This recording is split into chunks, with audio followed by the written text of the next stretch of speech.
Welcome back, viewers. I still have with me Dr. John Ofori-Tinkran, the Director General of SSNIT. Now, we're going to talk a little about past credit. We know that there has been some agitation from organized labor concerning this issue. Some have expressed dissatisfaction, claiming that the amounts they get from their former colleagues receive a lump sum. We have heard several explanations on the matter, but we don't seem to see the explanations very clear. So the agitations are still there. Can you please explain to us what this whole thing about past credit is? Very well. I will do that, right? But just before I do that, just allow me to conclude a thought before we went on the break. Okay. So this is the one related to somebody getting a 1,000 in basic, and then the other 4,000 in other forms of compensation, which is not insured with SSNIT, right? So, and the person was going home then with 600 Ghana cedis, right? At retirement, because it's 60% of the basic, for example. So let's ask the question. If that person had insured everything, right? And so instead of only coming to us and say it's 1,000, if they had come and said, my real lifestyle is 5,000, what would that picture have looked like? That retirement picture would have looked like this. He would then be getting, let's say, 60% of the 5,000. 6,530. That's 3,000 Ghana cedis a month, right? So now, the proposition will be,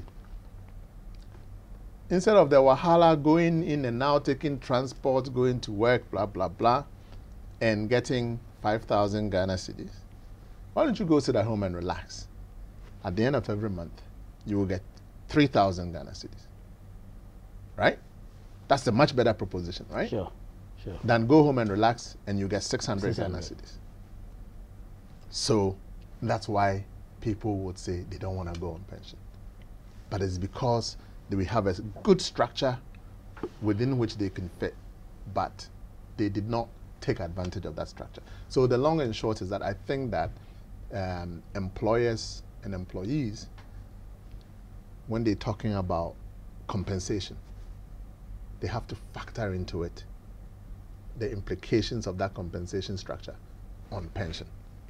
It's not only focusing on what am I getting today, but as part of that compensation structure that you are going to negotiate today, spend a bit of time, spend a moment to think about its implication on pension.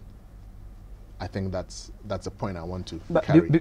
Before we come to a lump sum, do companies contribute regularly? They are supposed to, give you the contributions they've taken from their employees every month. Do they do that constantly? And I know you also have some dedicated courts that you prosecute some of them. Can you talk a bit about it? So the answer is some do contribute regularly without fail. Others don't. Okay.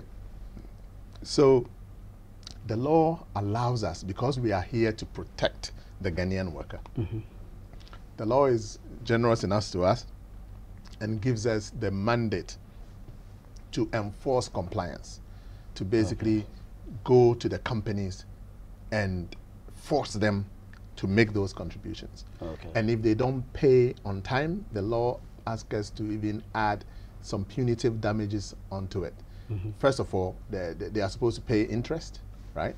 And then on top of that, there are some punitive, interest rates for, bringing it in late, right? So we have an army of compliance officers, staff who go out there and check on these companies. We do routine checks, but sometimes we also get the whistle being blown from employees who will say, hey, this person is not paying my contributions. So they check from the contributions from your system. Right. So now that we've, if we make it available for all contributors to be able to check on their statement, then when something doesn't occur in a particular month and you wait for the next month and it still hasn't shown up, you can reach out to us, right?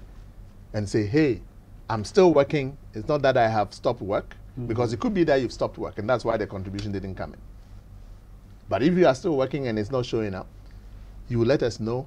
We will do the work for you. We won't tell your employer who called us. Right? It's our job. So we will go and make sure that the right thing is done. And where we engage an employer to do the right thing, and we are not getting any joy, meaning that the employer is not complying and cooperating, then we go as a matter of last resort to the law courts. And the law makes it very clear that to default on Social Security contributions as an employer is a criminal offense in you, the MD, in its own personal capacity. So you, the MD, will be hauled before the courts and undergo a criminal trial if it gets to that part. But what we find out is that most of the time, once we engage, we reach a common understanding, and also when people realize that there's a specter of criminal prosecutions hanging over their neck, I think they readjust and make sure that the right thing is done. So we are here to protect the Ghanaian worker. We need to let the worker, we need to give them the tools to help us protect them. And that is why we've placed a very high premium on transparency and making sure that the worker knows what is being done on his or her behalf by the employer. Okay? So I think I've answered your question. Sure. So let me go back, with your permission, let me go back to your first question, the one that you asked, which is the issue on the past credit. Yes. And let me see whether I can summarize it and make it understandable for everybody. So we've just transitioned between an old pension law to a new pension law. The old one was called the PNDC Law 247. And the new one, which is the three-tier pension system that we are running now, is Act 766, which was actually amended by another act called 883. Now, the old law, PNDC Law 247, made SSNIT the only provider of pensions. So pension was SSNIT for a long time. And with the introduction of Act 766, they said, okay, we're going to do 3 tiers. And the 3 tiers, we're going to let SSNIT do one part, which is the tier 1. And then we're going to let private players come into the pension space. And they're going to take care of what we call tier 2 and tier 3. So the first tier is almost very similar to what the old one was, the PNDC Law 247. It was also a defined benefit scheme, right? Where at the beginning, you know exactly what benefits you are going to get if you meet certain qualifying criteria. So the first tier of Act 766 sort of mimics that of the PNDC Law 247. Okay. And the tier 2 and tier 3, right, are sort of new introductions, which are not defined benefit schemes, but they are what we call defined contribution schemes.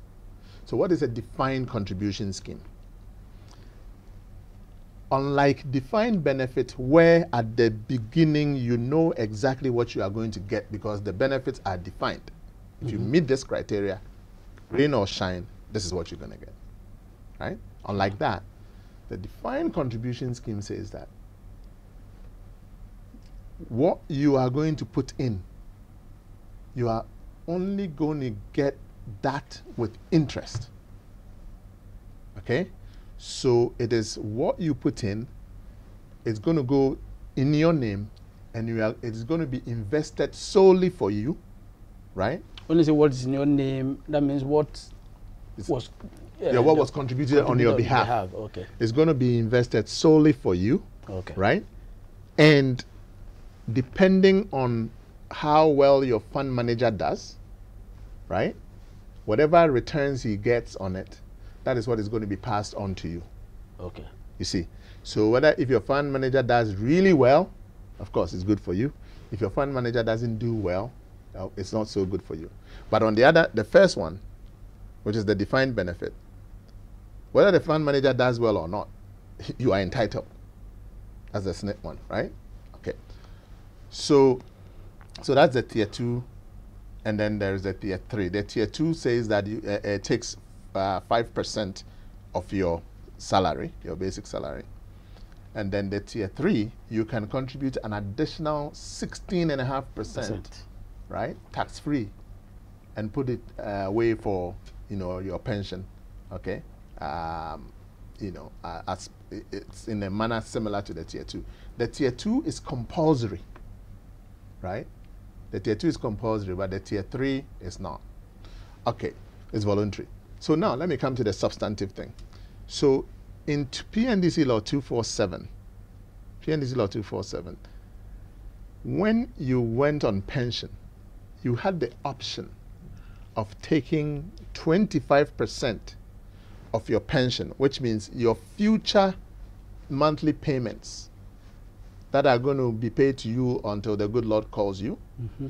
You have an option of taking 25% of that upfront today. So I've turned 60 today, I'm going on pension, I've applied, I can elect that for the monies that you're going to pay me in the future, pay me 25% of that upfront today in the form of a lump sum. And then I'm only going to be collecting 75% of that going forward, right? Okay, so that is the lump sum under PNDC Law 247, right? Now, that lump sum, as I said, is just 25% of the pension. Mm-hmm. And it's calculated in a very interesting way. Interesting in the sense that the pension is calculated using only your best 3 years of earnings. Your best. That is something people don't really understand. Yes, it just takes only your best 3 years of earnings, averages it, and assume that over the course of your employment, you were earning that salary. So let's say I worked for 20 years. Mm-hmm. In the first 17 years, mm-hmm. I was a junior staff. Mm-hmm. So I was earning, let's say, 1,005. Mm-hmm. Then in the last 3 years, I jumped to about, let's say, 4,000. Thank you. So that's where the calculations you start from. Yes. So your pension will be calculated. You say, okay, you work for 20 years, right? You was paid 4,000 throughout. Yeah. And you said you work for 20 years. So if you work for 20 years, let's say you are entitled to, let's say, maybe 50%, 50, half a hundred of your salary, right? Okay. Then we're going to ask, so what salary? We'll say, oh, look for the best 3 years. Oh, we look for the best 3 years. We saw what? 4,000. Is it 4,000 that you said? 4,000, yes. So we'll say, look for the best salaries 3 years. Oh, 4,000. Okay. 20 years. Say 50%, right? Best salary, 4,000. Give me 50% of 4,000. It doesn't matter that you were doing 1,000, 1,000, 1,000, 1,000, 1,000. Doesn't matter. So when we calculate that pension only sees your 4,000, right? It only sees that. And so if we are going to give you a percentage of that upfront, that percentage that we are giving you is indexed on that 4,000, right? Because that's what is used to calculate your pension. And so that's what you can take upfront. You see what I'm saying? Yeah. However, the new scheme says that whatever you are going to get as a lump sum, it's going to take all the contributions that you made and then calculate interest on those contributions, accrue them, add them together, and pay it to you as a lump sum. And so that's why when you make your 5% contributions to the tier 2, and that is a defined contribution, and they basically accumulate that at the end will become what you are going to get as your lump sum. Because SSNIT is not paying anymore that lump sum, right? because the law says that we should just pay the monthly pensions. And that's why they hived off part of the contributions to the tier 2 provider, who invests it and basically gives you that lump sum at the end. So that lump sum is dependent on every single contribution that goes to them, right? You see, unlike the other one where it is only predicated on your best 3 years. Okay? So what is happening? If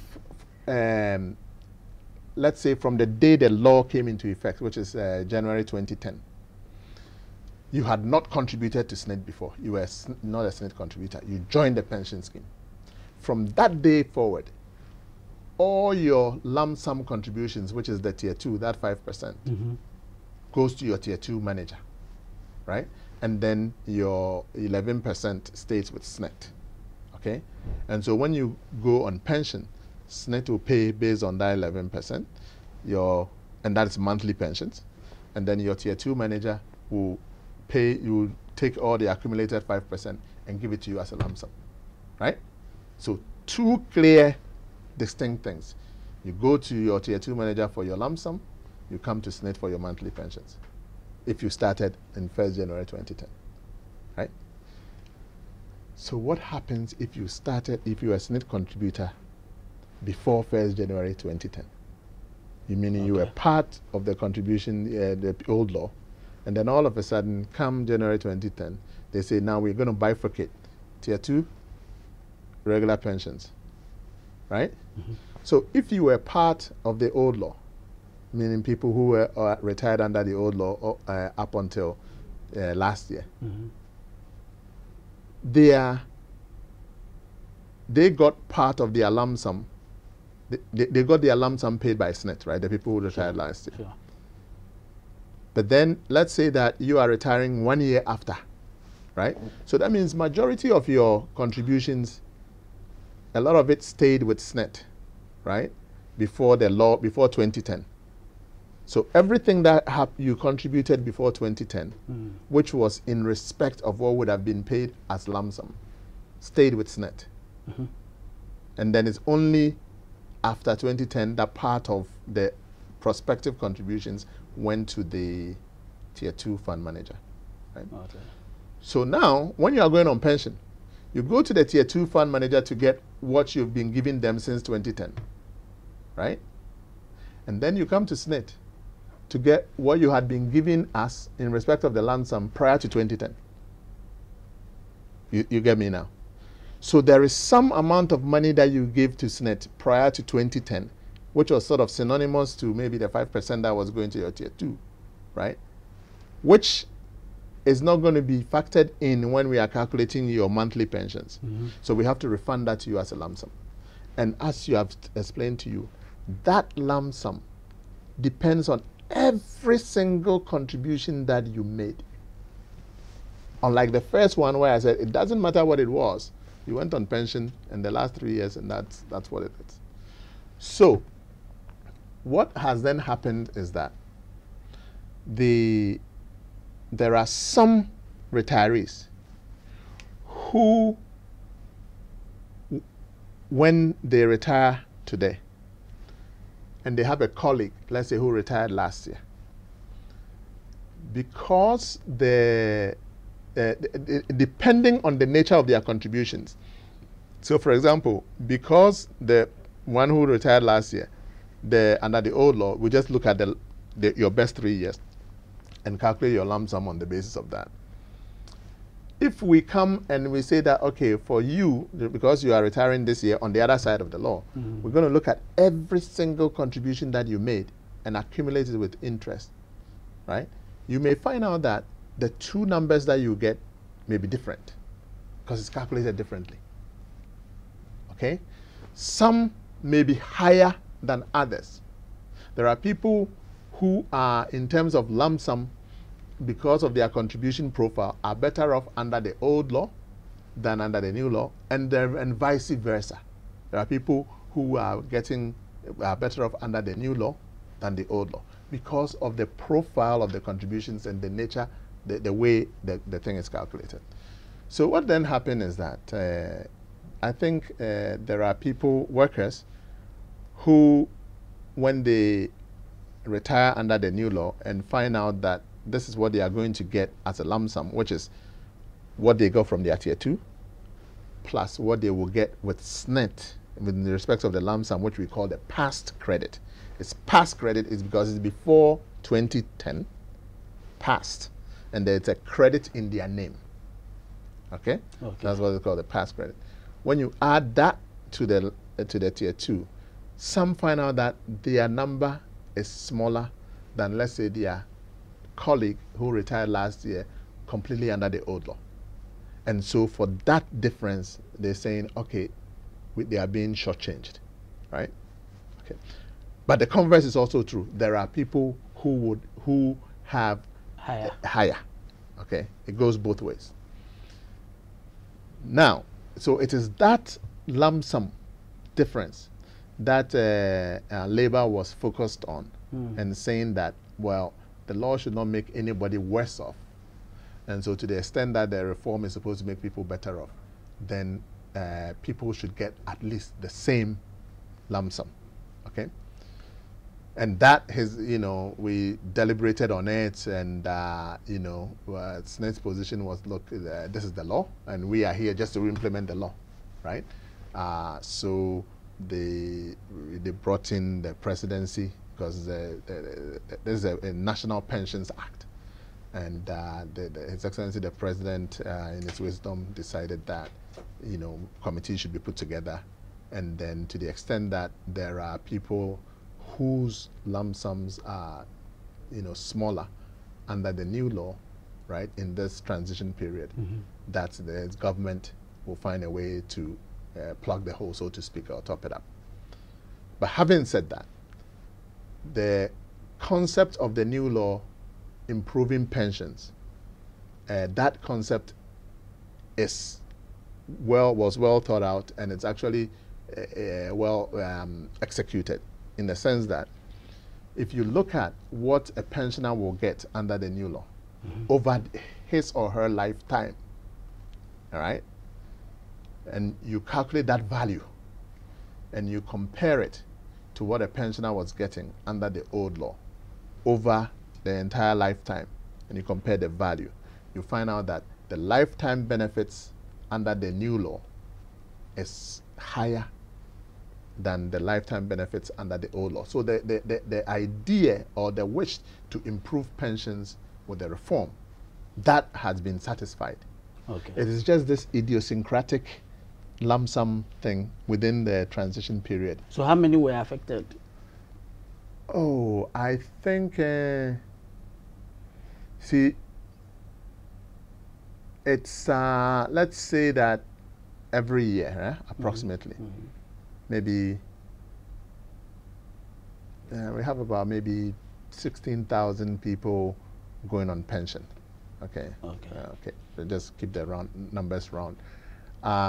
And the people that are entitled to past credit are people who had retired from 2010 all the way back up, because there are people who retired in 2011.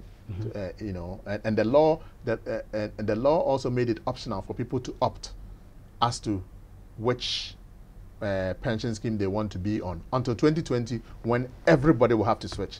But within that transition period from 2010 to 2020, there was an optionality for people to decide, do I want to be on this scheme or do I want to be on this scheme? So people will look at it and decide which one is better for them, right? And they will choose which one I want. So once you retired on Act 766 and you were contributing to SSNIT before 2010, you are entitled to some past credit. So when we've had to do computations on past credit, we've had to do it for people who retired from 2010 onwards. But on this particular issue of the government topping up the lump sum for 2020 retirees, I think we're going to have about close to 20,000 people that will be affected. So how much was the top up from government? We are yet to calculate it. Yeah. So they haven't benefited from it yet? The differences in the lump sum, we haven't paid that yet. Right now, there is a committee that is working out those differences.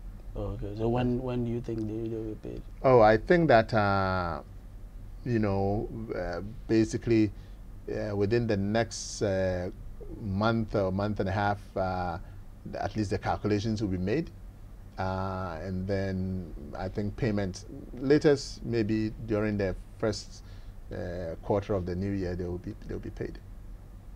Because right now we are almost in December, right? Yeah. Almost in December. Now we had an agreement with labor where we had a month to work out these differences. Okay. So that month to work out the differences probably will put us maybe middle, close to Christmas, right? And then basically then you have to pay. So probably sometime in January, right? That'll be in the first quarter of next year, then you get paid. So that's an assurance. So you're looking at 20,000 people. Yeah, thereabouts. I think that's going to be the number. That's about the number of people that will probably retire. So able to tell us the average what each is going to get? We are working on. We are now doing the calculation. Oh, okay. Yeah. All right. But it wouldn't be that much, right? Yeah. Because like I said, there are even people whose lump sum under the new law is higher than the other one. Oh, so such people, there is no need for top up, right? Because they are already better off. Okay. All right. Viewers, we'll take another short break. When we come back, we are going to wrap up. This time, we're going to look at SSNIT investments and what the future looks like for all of us. Stay tuned.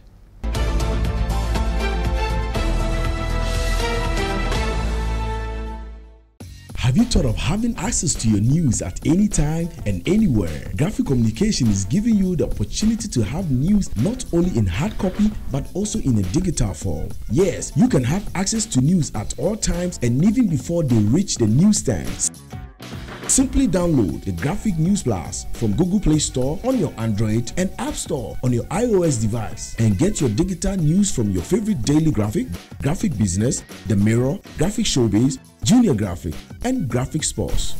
Download your Graphic News Plus now and choose your preferred package daily, weekly, monthly, and annually, and access free news on various interest areas as well. Visit us on graphic.com.gh for further information. Graphic News Plus, connecting people through news.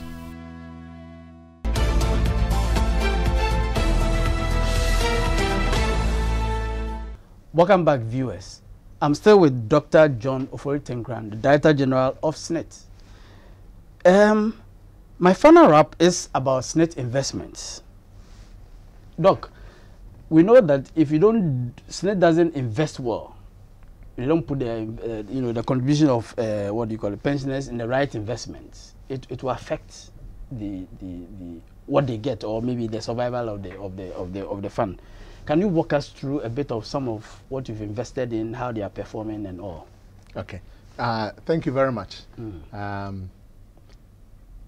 Yes, SSNIT, the way we are set up, our scheme is what we call a partially funded scheme. And what that means is that the benefits that we pay, the contributions that people make alone is not enough to pay for the benefits. I was telling you at the beginning that people get probably more than twice, 3 times, 4 times more than what they put in plus interest. I made that point before. Yeah. So we rely on investment returns to sort of plug the hole, so to speak. So any monies that we take today that we do not use to pay benefits, and we do use current contributions, part of current contributions, to pay benefits. That's the way it's structured. Sure. Any excess, we'll have to invest. So that's how SSNIT gets into the investment space. The investments that we do are in a bunch of areas.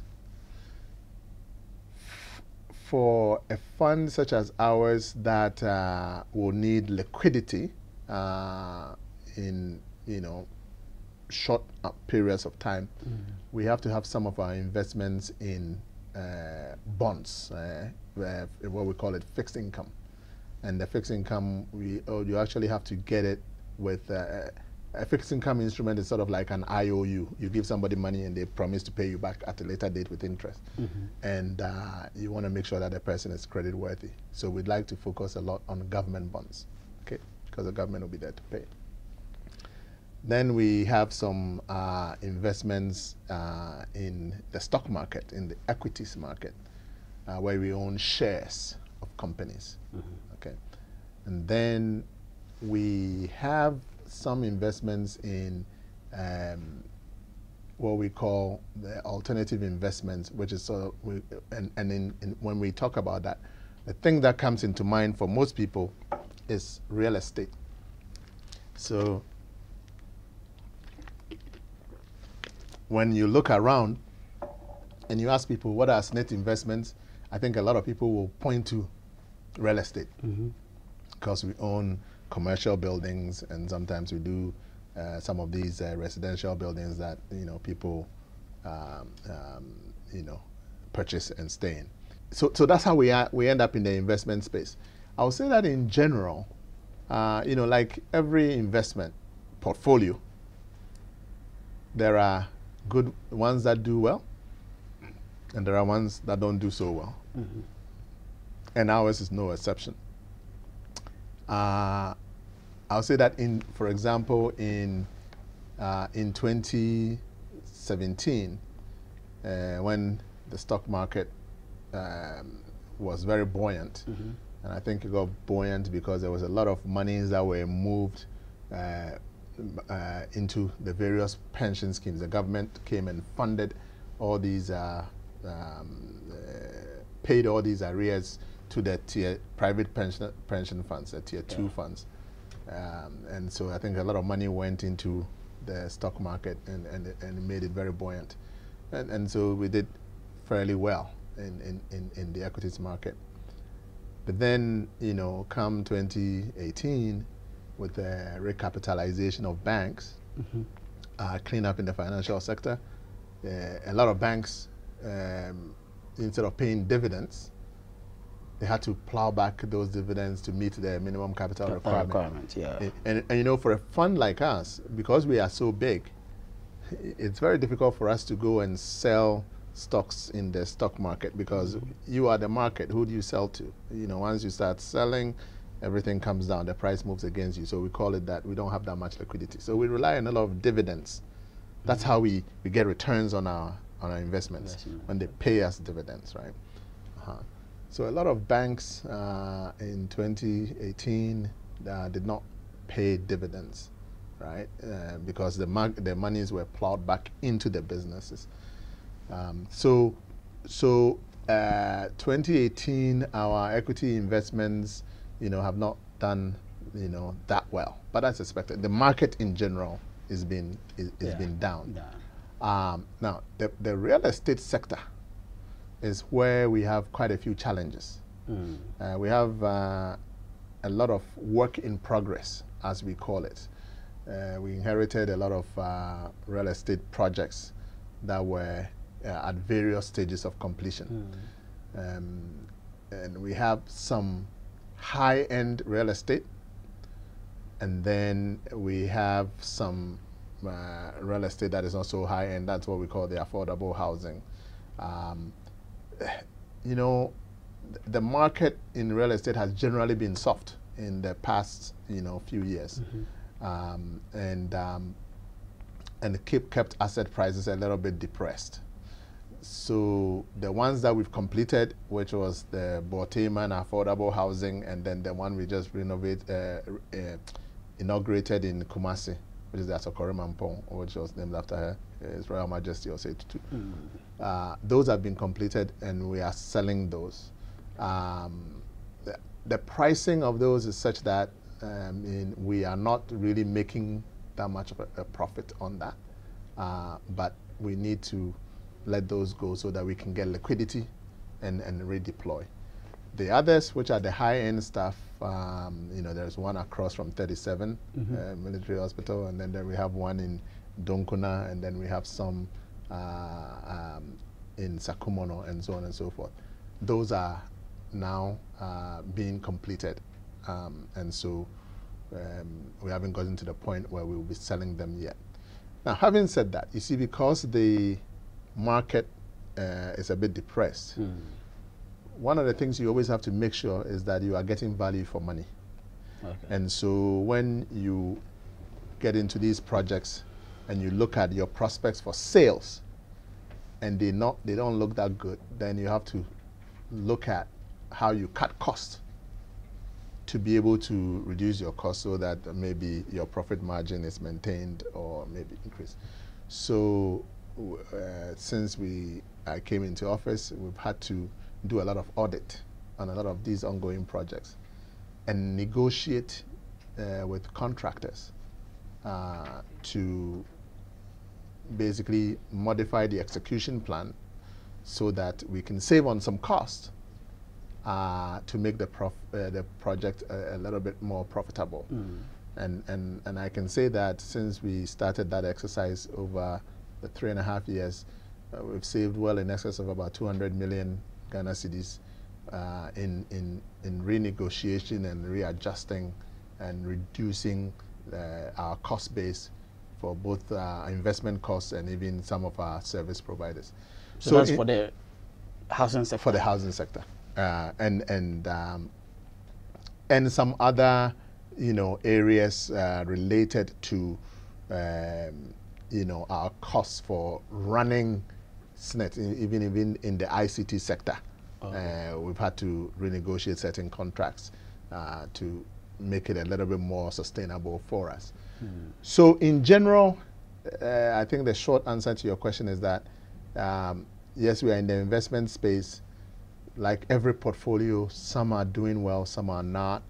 The areas where we have challenges, such as the real estate sector, we've tried to do something about it by basically trying to reduce our investment costs going in. The ones that have to do with just the market, the ups and downs of the market, we are a buy and hold investor. So we'll stay still active in this. We'll stay in the stock market and hopefully look for a turnaround. And with the fixed income sector, whenever we get a chance to buy more government bonds, we like to do that because that sector has always been a reliable sector for us to be in. And for a pension fund such as us, we can actually use a lot more fixed income. So before I go to my final question, can you tell us from what you've told me right now, can you say that SSNIT still has a future? The pension scheme still has a future, Tier 1? Oh, I think I'll be remiss if I say that it doesn't have a future. Of course it does.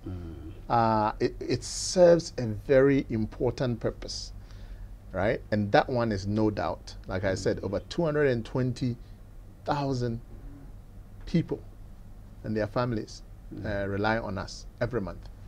So we need to make it have a future.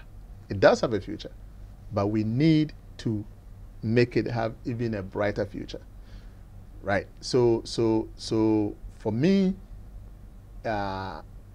given where we are and the purpose that we serve, I think with the proper management, the prudent management of the scheme, and it's not only, when I say management, I'm not talking only investment, but I'm talking about even operations, how we streamline our operations to make sure that we do more with less. Okay. Right?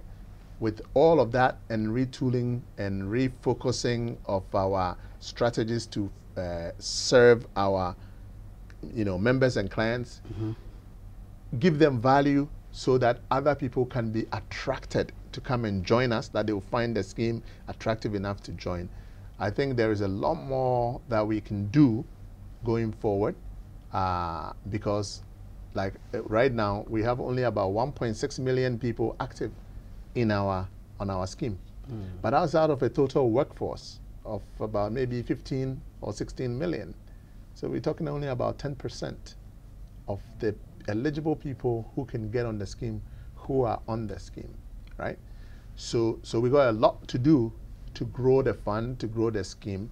And so it's not like other countries where, they've hit the brick wall. because the population is not young, the working population is declining, and so on and so forth. Ours is sort of the reverse. So the future is bright, but it's going to take quite a bit of hard work and ingenuity and integrity in managing the scheme, and some professionalism to make sure that we can deliver and provide social security for every working Ghanaian. Look, before I go to what advice you have for both employees and employers, as far as their contribution towards the sustainability of this fund is concerned, let me ask this. We've heard that government is not, is indebted to you for many years. Yeah. How is it managing it now? Because we know if those monies don't come consistently, it will affect the size of your investment. Yes. Okay. So our scheme is such that right now I think we have a lot more private sector people contributing to the scheme than public sector. In the past, it used to be the reverse. But now I think we are about 51-49 or 52-48 in favor of private sector. Thereabouts. So, and yes, if a contributor, an employer, if an employer does not remit the contributions to the scheme, it is detrimental to the scheme, because you need to get the money on time and use it to generate the returns that you will need to be able to meet your future obligations. Sure. It's very simple. Now, I mean, governments in the past, maybe when there is a little bit of tightness in the fiscal space, having been regular in making the requisite remittances. And so there's been, debts that have piled up, from before, way before even this government. So we've engaged government, and His Excellency the President, through the Minister for Finance, have been, I think, quite good. Where last year, when they were engaged, the Minister of Finance said that they will start retiring all these arrears, including the ones that is inherited. And by issuing us $500 million Ghana cedis in bonds, which are the fixed income instruments that we need. We need them anyway. We need even if we got cash, we would have to use it to buy some of these instruments. So we might as well get them. So we've been receiving $500 million Ghana cedis every quarter. Since this year. So in the first quarter, we got our first $500 million, and then in the second quarter, we've got the $500 million. Somewhere in between first quarter and second quarter, in the middle of COVID, we needed some money. In there, they gave us cash. We got about 700 million Ghana cedis in cash. We are yet about to receive working on the third quarter. Because third quarter has ended. Sure. So hopefully soon we're going to get the other $500 million. And then end of fourth quarter, we'll have $1 billion. I think that if they follow through with this program, I think by maybe sometime next year, middle of next year, we would have made a significant dent into the arrears, including those that was inherited. So I think I will give the Minister for Finance some kudos here for actually focusing and realizing that it's very important that we get these arrears settled. That's a bold step. Yes. Yeah. So finally, what would you want to tell the employees and then employers? What advice do you have for them? Let me talk about the employers first. I think I'd like employers to know that it makes good business sense to pay Social Security on behalf of your employees. Why do I say that? I say that because times are changing, and when people look at places where they want to work, issues as to how is my post-work life going to look like are becoming, of significance, in the sense that, look at, let me get down to a construct that I think people maybe will bring it home. When you hire somebody, let's say you get a young person to come and live with you in your house, to take care, to help manage the home, right? And in our traditional construct, you take the person is working for you, you pay the person, but you know that when the person is about to leave and maybe go and get married or whatever, you have to see the person off, right? Sure. And you want to make sure that you see them off properly, so that when they go, they'll go and say, oh, I used to work for Mr. X and Mr. Y, and they did so much for me, and that's how I ended up here, right?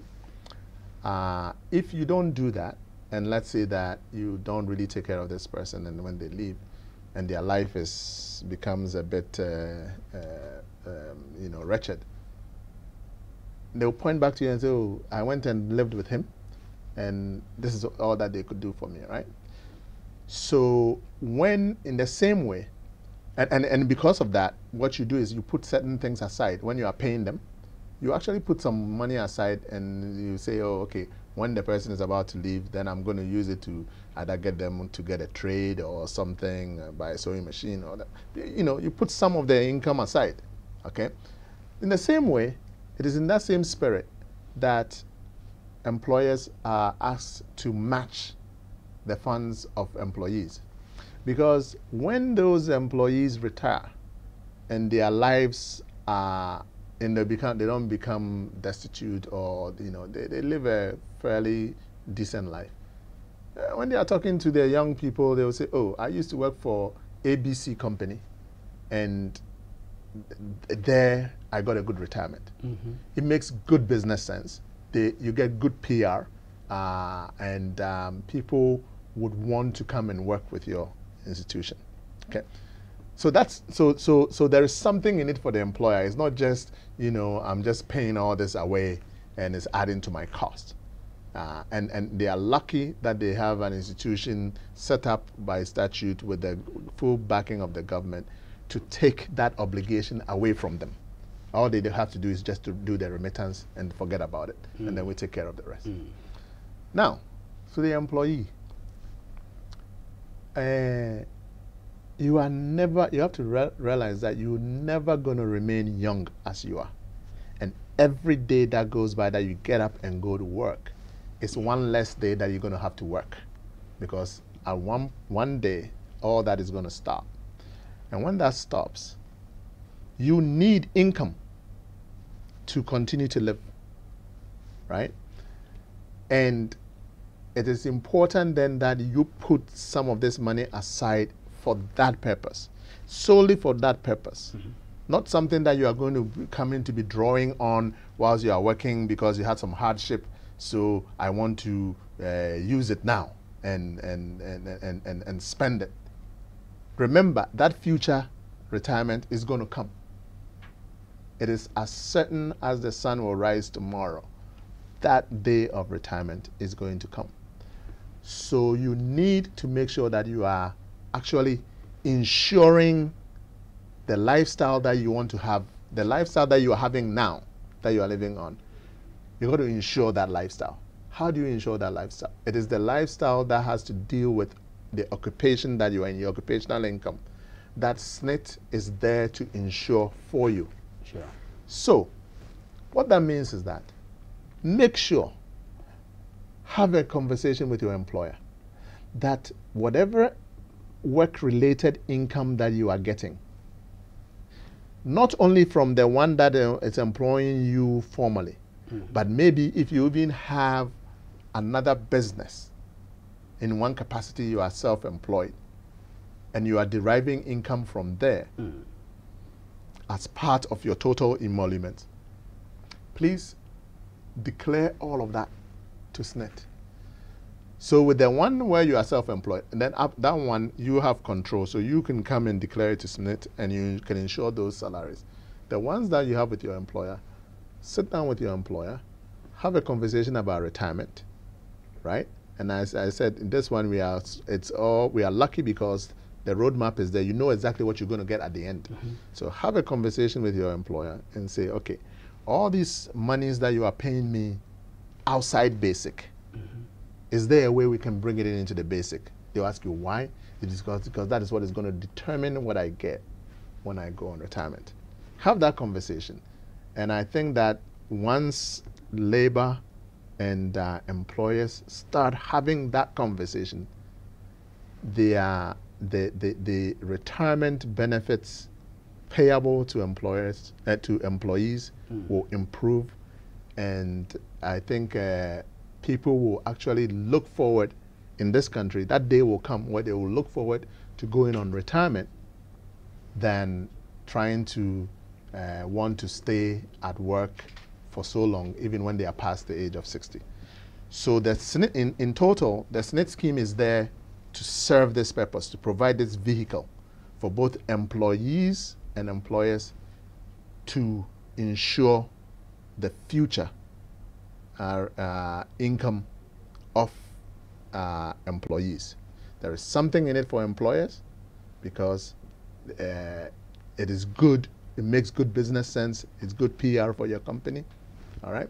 And there's something in it for your employee because for the employees, if you focus on ensuring your total occupational income, including the self-employed, your retirement will be a lot more smoother and a lot more enjoyable than if you hide all the other sources of income that you have today and only declare your basic to SSNIT. Thank you once again. I think we've been educated very much on our roles as employees and employers. My guest has been Dr. John Ofori-Tinkrah, the Director General of SSNIT, and my name as the host is Charles Benoni Okain. I'm the Deputy Editor of Graphic Business. Until we see you again, stay blessed.